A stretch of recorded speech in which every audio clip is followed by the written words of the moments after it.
okay, now let's stand up an ATS, which can seem a bit daunting at first. So how do you approach that to make sure implementation goes well, but also B, you're not like overwhelmed by everything that's in front of you, which could, I think, in some cases cause companies to like not take the step forward to implement an ATS because they don't want to, take on all the work that seems like it's ahead of them.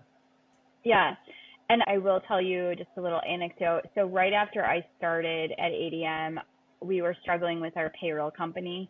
They were just like making a ton of errors. So I was like, that's it. I'm going to find a new payroll solution. So I did. And the implementation of a new payroll system is the most daunting thing I've ever done in my whole entire life. It was so much work, so much more work than I expected, that I still have PTSD, that even when thinking like, should we switch payroll providers? Nope, not there yet.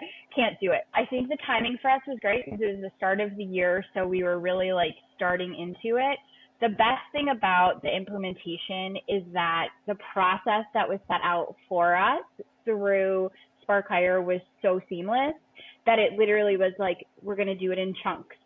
And so that really, really helps. Now, I think a lot of companies do that, but even with a payroll provider, they try to do it in chunks to really get you acclimated to what it is. And that really helps. The other thing is, while we had a ton of data in Monday.com, at no point did I want to bring that over. I thought that was just going to muddy the waters. So I made the decision we were starting from scratch. We were starting with 0 candidates within the ATS. Now, definitely, if you've got a system and you want to upload those people, you certainly can. There were a couple of candidates that I, of course, manually uploaded into the system because they were still actively involved, but that really helped. And then if there is somebody that I'm like, I think I met this person before, or their name sounds familiar, I can still go to Monday and see if they're in there, and occasionally they are. But that really was very helpful. And then I understood it very well before we started using it for real. So before the hiring team started diving into the platform and having questions that I wouldn't be able to answer. So I started going through. There was a time where I was starting to interview through the ATS, but I still was having the team use the old model until we were really ready, so that it didn't overwhelm and they didn't get mixed responses from me like, oh, you're supposed to do this. Oh, no, I got it wrong.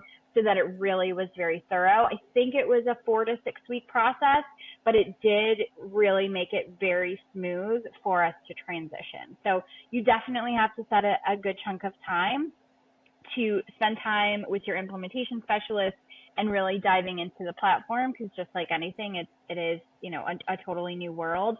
But having it start from scratch was really helpful. My recommendation on that is start from scratch to begin with, and then if you realize you want all of those candidates in the platform, you can do that in an upload type of situation.